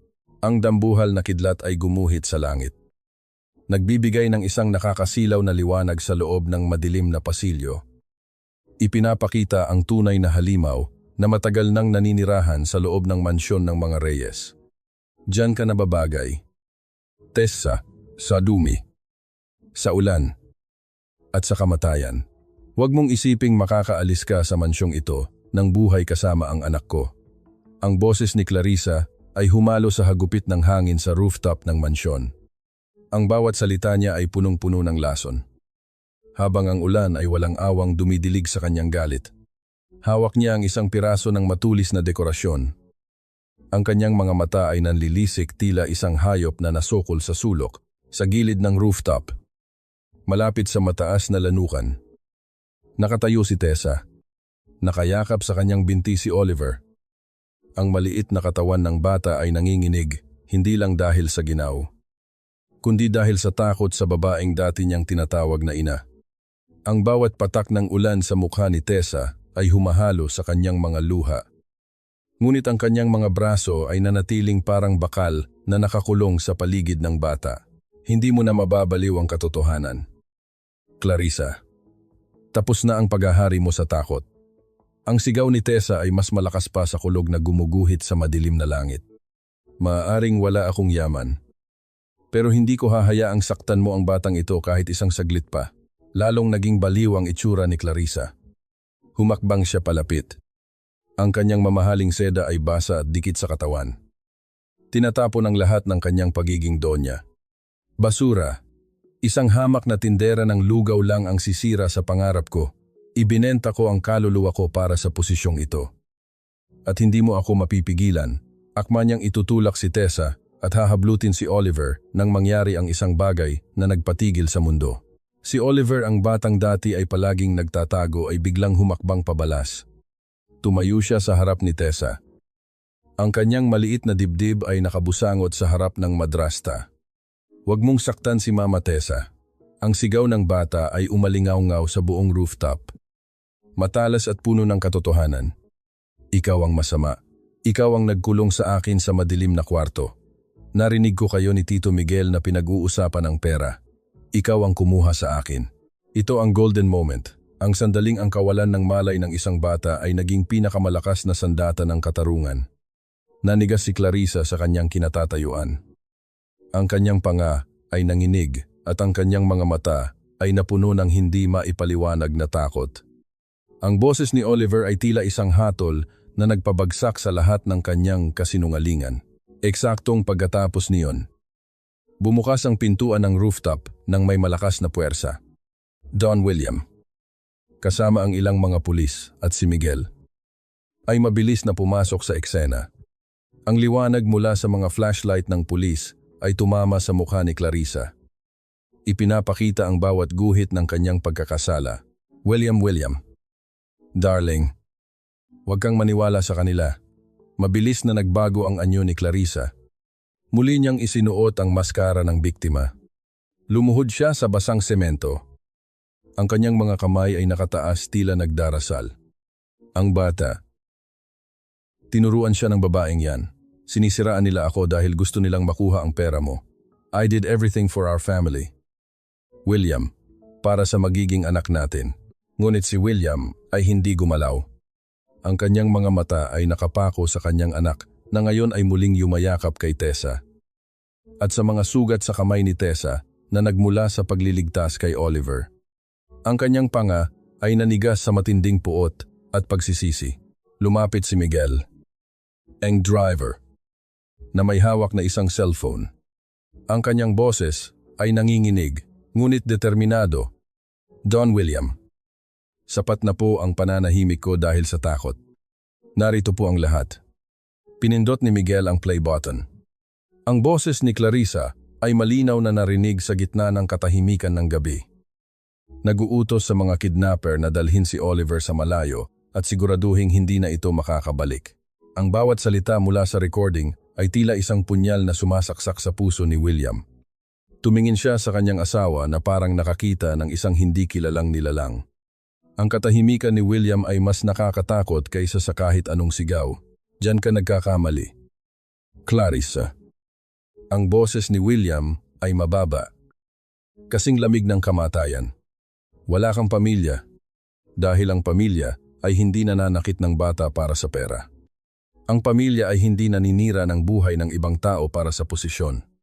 You are nothing but a monster in a designer dress. Habang inilalapat ng mga pulis ang malamig na posas sa mga kamay ni Clarissa, ang madrasta ay tuluyan ng bumigay. Ang kanyang mga sigaw ay naging mga hiyaw ng isang taong nawalan na ng katinuan. Hindi niyo ako pwedeng ipakulong. Ako ang asawa ni Don William Reyes. Akin ang mansyong ito. Akin ang lahat. Ang tunog ng kanyang mga sapatos na kumakalos sa semento habang kinakaladkad siya palayo ay tila huling himig ng kanyang marangyang buhay na naglaho sa loob ng isang iglap. Naiwan ang katahimikan sa rooftop. Tanging ang tunog ng ulan na unti-unti nang humihina ang maririnig. Humarap si William kay Tessa. Gusto niyang humakbang palapit. Gusto niyang humingi ng tawad. Gusto niyang punasan ang mga luha sa mukha ng babaeng sumalo sa lahat ng hagupit para sa kanyang anak. Ngunit si Tessa ay hindi tumingin sa kanya. Dahan-dahan niyang binuhat si Oliver. Ibinalot ang sariling basang tapis sa katawan ng bata. At naglakad patungo sa pintuan. Ang bawat hakbang niya ay puno ng dignidad. Tila ba ang mansyong ito ay wala ng halaga sa kanya. Dumaan siya sa tabi ni William na parang dumaan lamang sa isang estranghero. Walang salita, walang tingin. Tanging ang tunog ng kanyang mga paang lumalapat sa basang sahig ang naiwan. Ang bawat tibok ng puso ni William ay tila isang sumbat. Nakita niya ang likod ni Tessa na unti-unting naglalaho sa dilim ng pasilyo, kasama ang kanyang anak. Doon niya naramdaman ang tunay na kahulugan ng pagkatalo hindi dahil nawala ang kanyang asawa, kundi dahil napagtanto niyang ang babaeng itinuring niyang basura ay ang tanging taong may pusong hindi niya kayang bayaran ng kahit anong ginto. Ang bawat patak ng tubig mula sa tumutulong gripo sa loob ng madilim na selda ay tila isang mabagal na pagbilang ng bawat pagkakamaling nagawa ni Don William. Pinili niyang maupo sa semento. Doon sa mismong sulok kung saan nakita niyang nakakuyom si Tessa noong unang gabi ng pagkakaaposas nito. Ang amoy ng kalawang at luma ay nanunuot sa kanyang ilong. Ngunit mas matindi ang hapdi ng bawat salitang binitawan niya rito na ngayoy bumabalik sa kanya na tila mga humahagupit na latigo. Basura. Ang bulong ni William sa sarili. Ang boses niya ay basag at puno ng pait. Sino ba ang tunay na basura sa ating dalawa? Naaalala niya ang bawat pagsigaw niya kay Tessa. Ang pag-insulto niya sa dangal nito. At ang pagbaliwala niya sa pagsusumamo nito para sa kaligtasan ni Lola Martha. Ang kanyang puso, na dati ay balot ng ginto at kapangyarihan, Ngayon ay tila isang tuyong dahon na dinudurog ng matinding pagsisisi. Samantala, sa loob ng maliit at masikip na silid sa tabi ng bodega ng mansyon, tahimik na nag-eempake si Tessa. Walang gaanong gamit ang kinuha niya, isang lumang duster. Ang tila nanganignig na kwaderno ni Lola Martha na buong tiyaga niyang idinikit at ang kanyang lumang tsinelas. Nakita niya ang isang maliit na laruan ni Oliver sa ilalim ng kanyang kama. Isang robot na laging hawak ng bata kapag natutulog sila.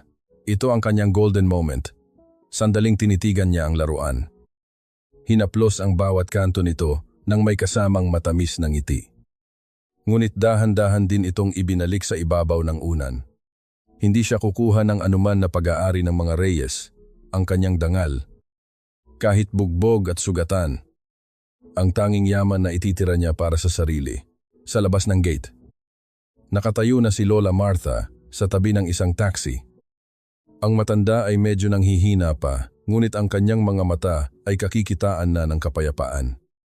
Inalalayan siya ni Tessa. Ang bawat haplos niya sa kulubot na kamay ng ina ay puno ng pangako na hinding-hindi na sila muling magkakahiwalay. Eksaktong paglabas nila sa pintuan ng mansyon, humarurot ang sasakyan ni Don William. Huminto ito sa gitna ng daanan.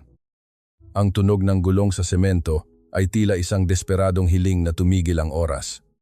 Bumaba si William. Hindi bilang isang makapangyarihang bilyonaryo, kundi bilang isang lalaking wasak ang pagkatao. Ang kanyang polo shirt ay may mantsa pa ng dugo mula sa pagsagip kay Lola Martha. At ang kanyang buhok ay gulo-gulo sa hangin. Tessa, huwag. Nakikiusap ako. Huwag muna kayong umalis. Ang sigaw ni William ay may halong hikbi. Sa harap ng lahat ng mga katulong na nakasilip sa bintana. Sa harap ng malawak na hardin na simbolo ng kanyang yaman. Dahan-dahang lumuhod si William sa makintab na marmol. Ang kanyang mga tuhod ay tumama sa matigas na sahig nang may tunog na tila isang pagsuko ng isang hari sa harap ng kanyang biktima. Patawarin mo ako. Tessa. Patawad. Ang boses ni William ay halos hindi na marinig dahil sa iyak. Inabot niya ang laylayan ng damit ni Tessa. Ang kanyang mga kamay na dati ay tanging mga tseke lamang ang hawak ngayon ay nanginginig sa pagsusumamo. Gagawin ko ang lahat. Bibilhin ko ang lahat ng gamot ni Lola Martha. Bibigyan ko kayo ng sariling bahay. Kahit ano. Huwag niyo lang akong iwan sa ganitong paraan. Huwag mo akong iwan na ganito ang tingin mo sa akin. Tumingin si Tessa sa lalaking nakaluhod sa kanyang paanan. Nakita niya ang luha ni William na bumabagsak sa marmol. Ngunit ang kanyang puso ay nanatiling matigas, gaya ng pader ng mansyon. Dahan-dahan niyang inalis ang kamay ni William sa kanyang damit. Ang bawat daliri niya ay tila nagpapahiwatig ng isang hangganan na hindi na kayang tawirin ng pera. Don William. Ang boses ni Tessa ay malamig ngunit punong-puno ng dignidad. Ang pera niyo ay kayang bayaran ang ospital ng nanay ko. Kayang bumili ng pinakamahal na kama para sa anak niyo. Pero hindi nito mabubura ang bawat segundo na tiningnan niyo ako na parang hindi ako tao. Hindi nito mabubura ang bawat sampal ng mga salita niyo sa dangal ko. Ang tunay na pamilya ay hindi nabibili ng kontrata. Paalam na po. Tinalikuran ni Tessa si William. Bawat hakbang niya palayo ay tila isang pagbawi ng kanyang kaluluwa mula sa impyernong ginto. Sumakay siya sa taxi kasama si Lola Martha. Hindi lumingon. At hindi nag-atubili. Nang dahan-dahang gumalaw ang sasakyan palayo. Muling narinig ang tunog ng dambuhalang pintuang bakal ng mansyon. Ang tunog ng bakal na naglalapat at ang pag-ikot ng malalaking kandado ay umalingaw-ngaw sa buong paligid, ang mismong tunog noong araw na pumasok si Tessa bilang isang bilanggo. Ngunit sa pagkakataong ito, ang pintuan ay hindi isinara para ikulong si Tessa. Isinara ito para iwanan si William sa loob ng isang bahay na wala ng buhay. Mula sa balkonahe ng ikalawang palapag, isang matinis na iyak ang bumasag sa katahimikan ng gabi. Mama Tessa, huwag kang umalis, Mama. Si Oliver ay nakakapit sa rehas ng balkonahe. Ang kanyang maliliit na kamay ay pilit na inaabot ang taxi na unti-unti nang naglalaho sa dilim ng kalsada. Naiwan si William na nakaluhod sa gitna ng malawak na bakuran. Habang ang iyak ng kanyang anak at ang tunog ng papalayo na sasakyan ay tila isang sumpa na habambuhay na uukit sa kanyang alaala. May isang lihim na sulat na naiwan si Tessa sa ibabaw ng lamesa sa kusina. Isang sulat na hindi para kay William, kundi para sa isang tao na magpababago sa lahat ng kanilang tadhana bukas. Hindi sapat ang salitang patawad kung ang sugat ay nananatiling bukas at patuloy na dumadaloy ang pait ng nakaraan. Ang boses na ito ay hindi galing sa bibig ng sinuman, kundi isang bulong sa isipan ni Tessa habang hinahalo niya ang malapot na lugaw sa kanyang maliit na kariton sa barangay Silang. Ang tunog ng sandok na tumatama sa gilid ng kaldero ay tila isang regular na ritmo ng kanyang bagong simula isang buhay na payak. Malayo sa kinang ng mga kristal na dambana, ngunit puno ng dangal. Ang samyo ng luya at piniritong bawang ay muling humahalimuyak sa kanto, umaakit sa mga batang madalas niyang pakainin. Sa kabila ng hirap na pinagdaanan, ang mukha ni Tessa ay kakikitaan na ng bahagyang liwanag. Lalo na't nakikita niyang mahimbing na nakaupo si Lola Martha sa isang tabi, nagbabantay sa kanilang munting negosyo. Ngunit ang bawat sulyap ni Tessa sa kalsada ay may kasamang kirot hinahanap-hanap ng kanyang puso ang yakap ng isang batang tinawag siyang ina. Isang hapon, lumapit si Aling Marites. May bitbit na isang supot ng mga sariwang prutas. Ang kanyang mukha ay hindi nakakikitaan ng pangungutya. Sa halip, ang kanyang mga mata ay puno ng hiya. Tessa, anak, tanggapin mo sana ito. Patawarin mo ako sa lahat ng sinabi ko noon. Nabulag ako ng tsismis at maling akala. Ang dahan-dahang pag-abot ng prutas at ang mahinang pagpisil ni Marites sa kamay ni Tessa ay naging hudyat ng muling pagtanggap ng komunidad sa kanya. Ngunit ang tunay na gulat ay dumating ng isang pamilyar na anyo ang lumitaw sa dulo ng eskinita. Hindi ito ang Don William na nakasuot ng mamahaling Amerikana at lulan ng itim na sasakyan. Ang lalaking naglalakad patungo sa kanila ay nakasuot lamang ng simpleng puting t-shirt at maong. May mga bakas ng pawis sa noo. At ang kanyang mga mamahaling sapatos ay may mantsa na ng alikabok ng lansangan. Wala siyang dalang bodyguard. Walang dalang tseke. Tanging ang kanyang sarili lamang na tila isang haring tinalikuran ang kanyang korona. Anong ginagawa niyo rito? Ang boses ni Tessa ay matigas, ngunit may bahid ng panginginig. Hindi po ito lugar para sa mga katulad niyo. Walang imik na kumuha si William ng isang basahan.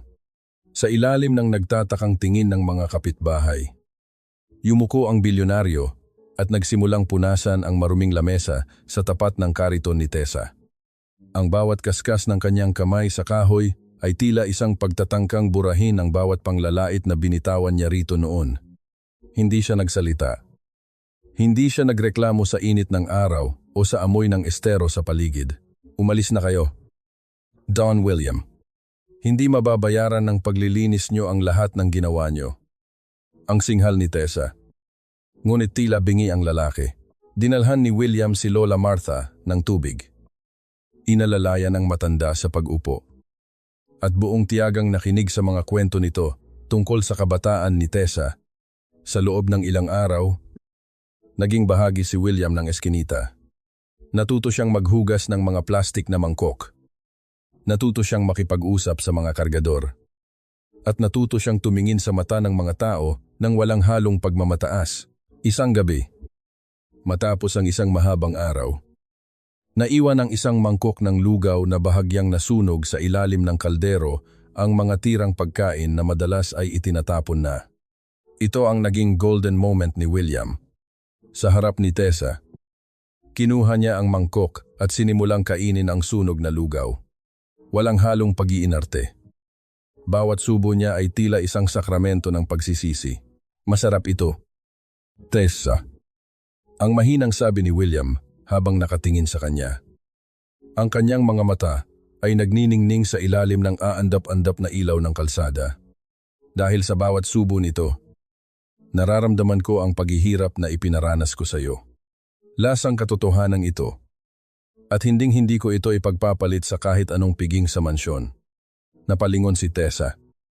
Ang kanyang mga pader ng galit ay dahan-dahang nagkakaroon ng lamat. Nakita niya ang mga paltos sa kamay ni William, mga sugat na nakuha nito sa pagtatrabaho sa kanyang tabi. Ngunit ang katahimikan ng gabi ay biglang binasag ng isang malakas na pag-ugong ng hangin. Ang langit ay biglang nagdilim. Tila isang dambuhalang kumot na itim na tumakip sa buong lungsod. Ang mga kidlat ay nagsimulang gumuhit. At ang tunog ng papalapit na bagyo ay tila isang babala ng kalikasan. Ang dambuhalang bat na nagsisilbing bubong ng karitong lugawan ay nagsimulang humampas-hampas sa tindi ng hangin. Ang mga kable na nakatali sa gilid ay dahan-dahang napuputol. Ang bawat huni ng bakal na nababaluktot ay tila isang hudyat ng panganib. Tessa, mag-ingat ka. Ang sigaw ni William ay kasabay ng isang malakas na pagsabog ng kulog. Ang pangunahing poste ng kariton, nagawa sa mabigat na bakal, ay biglang nawalan ng balanse at dahan-dahang bumabagsak patungo sa kinaroroonan ni Tessa. Sa gitna ng lumalakas na ulan at nagngangalit na hangin, ang bawat segundo ay tila tumigil sa pag-ikot. Mailigtas kaya ni William si Tessa sa pagkakataong ito? O ang muling pagtatagpo ng kanilang mga mundo ay magtatapos sa isa na namang trahedya sa gitna ng bagyo? Ang hagupit ng hangin ay tila isang nagngangalit na halimaw na gustong lamunin ang buong barangay Silang. Sa gitna ng kaguluhan, ang dambuhalang poste ng kariton ay mabilis na bumagsak patungo sa kinaroroonan ni Tessa. Ngunit bago pa man ito tuluyang dapo sa kanyang marupok na katawan, isang matatag na anino ang mabilis na humarang. Ang tunog ng mabigat na bakal na tumatama sa likod ni Don William ay tila isang malakas na haplit na bumasag sa ingay ng bagyo. Hindi dumaing si William. Sa halip, mas hinigpitan pa niya ang pagyakap kay Tessa. Ginagamit ang sariling likod bilang pananggalang laban sa nagbabagsakang kagamitan. Ang dugo mula sa kanyang balikat ay nagsimulang humalo sa tubig ulan. Ngunit ang kanyang mga mata ay nanatiling nakapako sa mukha ni Tessa. Tinitiyak na walang kahit isang gasgas ang dumapo sa babaeng kanyang minamahal. Sa sandaling iyon, ang lahat ng yaman at dangal ni William ay isinuko niya para sa kaligtasan ng isang taong minsan niyang minaliit. Nang humupa ang pinakamalakas na bugso ng hangin, dinala ni Tessa si William sa loob ng kanilang munting dampa. Sa ilalim ng aandap-andap na liwanag ng isang gasera, dahan-dahang tinanggal ni Tessa ang basang t-shirt ni William upang gamutin ang malalim na sugat sa likod nito. Ang bawat haplos ni Tessa ng bulak na may alkohol sa sugat ni William ay may kasamang panginginig ng kanyang mga daliri. Ang katahimikan sa loob ng bahay ay tila punong-puno ng mga damdaming hindi na kayang ikubli ng kahit anong pader ng puot. Bakit mo ginawa yon ang bulong ni Tessa? Ang kanyang boses ay nanginginig at puno ng pagsusumamo. Pwedeng mapilay ka. O mas malala pa, tumingin si William kay Tessa. Ang kanyang mga mata ay hindi nakakikitaan ng lamig, kundi ng isang uri ng pagpapakumbabang. Tanging ang pag-ibig lamang ang makakapagbigay. Dahil ang sugat na ito ay wala pang kalahati ng sakit na idinulot ko sa iyo. Tessa, kung kailangang dumanas ako ng libu-libong sugat para lang mapatunayan kong nagsisisi ako, gagawin ko. Huwag mo akong tingnan bilang Don William. Tingnan mo ako bilang isang lalaking gustong maging karapat-dapat sa patawad mo. Ang bawat salita ni William ay tila isang mainit na agos na tunay na nagpatunaw sa huling lamat ng galit sa puso ni Tessa. Ito ang kanilang golden moment, ang sandaling ang dalawang pusong nagmula sa magkakaibang mundo ay nagtagpo sa gitna ng sakit at paghilom. Dahan-dahang ibinaba ni Tessa ang hawak na gamot. At sa isang hindi inaasahang pagkakataon, dahan-dahan niyang iniyuko ang kanyang ulo at isinandal sa balikat ni William. Ang mainit na luha ni Tessa ay pumatak sa balat ni William. Tila isang binyag ng bagong simula. Patawad din.